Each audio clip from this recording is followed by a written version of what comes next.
Okay, we're going to look at calculus of parametrics now. Here's a couple of formulas. To find dy dx, you just take dy dt divided by dx dt, because if you think about it, what's going to happen? The dt's are going to cancel, you're going to get dy dx. To find the second derivative, you take the derivative of y prime, and the formula is the derivative of y over dx dt, because you're actually finding the derivative with respect to x of y prime. Okay, and we're going to start. It says consider the curve defined parametrically by x equals t squared minus 5 and y equals 2 sine of t from 0 to pi. The first thing we're going to do is we are going to graph it on our calculator. It says sketch a graph of the curve in the viewing window, -7 to 7 by -4 to 4. Indicate the direction in which it is traced. So we're just going to go, I've already done it here, but I'm going to walk through it again. New document. I don't want to save. I'm going to add a graph. You're going to go to menu. We're going to go to graph, entry, edit, and we're going to parametric. It's a little bit different. So x is t squared minus 5. Y is 2 sine of t. And this is my 0 to, this is 6.28, that's 2 pi, so I'm going to change that to 3.14. We're going to graph it. My viewing window, right now I am not -7 to 7 by -4 to 4, so I'm going to change that. -7 to 7, -4 to 4. A lot of times on the AP test, they will ask you to sketch it in a viewing window. You make sure your viewing window is what it says that they want. So I'm going to go ahead and grab that. I'm just going to grab that picture into my document here. Okay, there it is. There's my answer to A.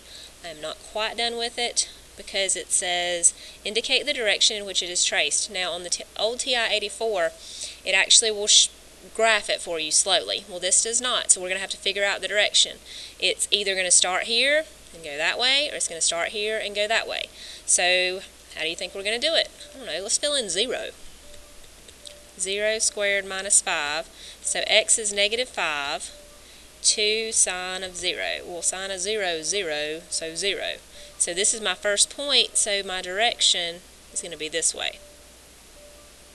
Okay, so there's A. So B says find the highest point on the curve. What highest? Let's think about that word highest for a second. Would you buy that that means max? It wants us to find the max. That's all it's asking us to do. How do we find a maximum? We take the derivative, set it equal to 0, and find where it changes from positive to negative. So I'm going to take my derivative. Well, I want dy dx. Well, that's dy dt. Well, here's y. So my dy dt is going to be, I'll just come over here, dy dt, the derivative of this, sine, cosine, negative cosine, sine. The derivative of sine is cosine, so it's going to be 2 cosine of t.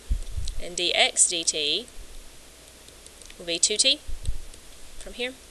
So dy dx is my dy dt, 2 cosine of t, over my dx dt, which is 2t.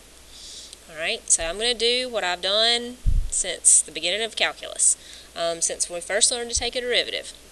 I'm going to set it equal to 0, do a sine graph. Now, where are my critical points? It's where it's either 0 or where it's undefined. So I need to set 2 cosine of t equal to 0, as well as 2t equals 0. Now that's 0. Well, that's my end point. Okay.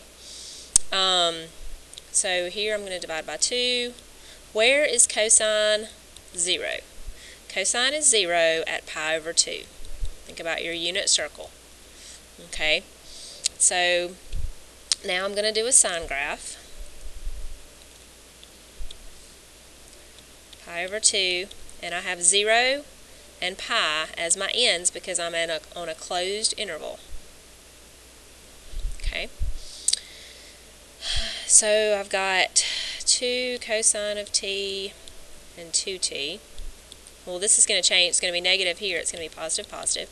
Cosine starts in the clouds, so it's going to be positive, changes sign here, and goes negative. If you think about the graph of cosine, it's going to come down and go like that. Okay, So it changes from positive to negative at pi over 2, so there's a max at pi over 2.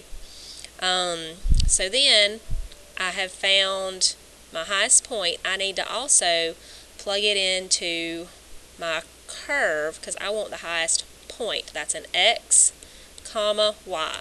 So if you think of it like this, that's t squared minus 5, comma, 2 sine of t. I'm going to plug my pi over 2 in. So that's going to be pi over 2, I don't have enough room, squared minus 5, comma, 2 sine of pi over 2, which ends up being pi over 4 minus 5 and 2. Okay, and that's the highest point on the curve. Now, how did I know it wasn't one of my endpoints?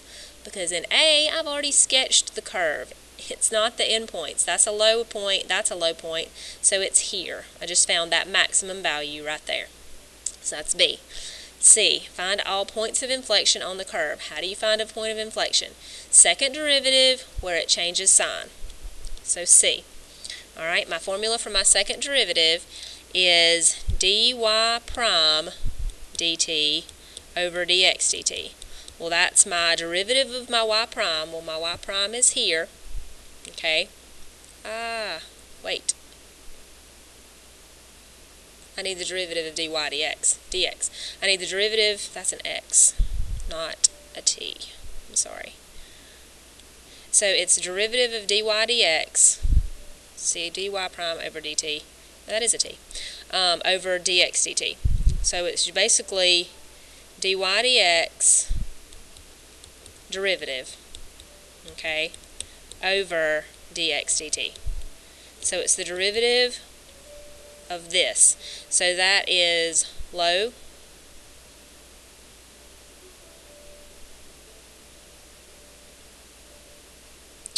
d high. Oh, I can cancel my 2's. Let's just cancel the 2's. Let's make life easier. Low d high, derivative of cosine is negative sine, minus high d low over the square of what's below, whoops, over dx dt, which is 2t. I clean this up, and I get negative t sine of t minus cosine of t over 2t cubed. Now I'm just going to graph this on my calculator and make life easier. And you're going to get out of parametric mode, new document, and I'm trying to hurry because I'm scared my video is going long. New document, and I'm just going to graph this with x's. Negative x sine of x. I think I'm going to get an error. How do I know? Because I didn't put a times right there. X sine of x minus cosine of x over 2x to the third. And I'm going, still only going from 0 to pi, so I'm going to change my window.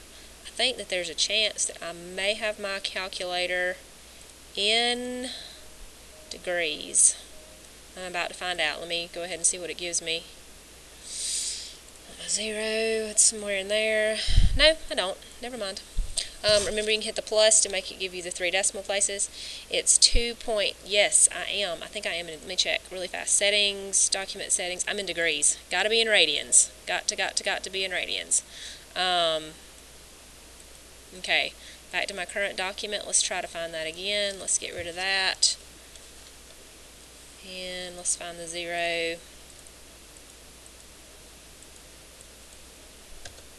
Well, 2.7, okay, maybe it didn't matter. Oh yeah, it is 2.798. I'm just kidding. So T is 2.798. Whoa, 2.798. So how do I find the actual point? Oh yeah, plug it back in here into the, what was it? I forget. I had it written down somewhere. T squared minus 5 and 2 sine of t. Well, that's 2.798 squared minus 5 and 2 sine of 2.798. And I end up getting 2.829, comma 0.674. The end of that example.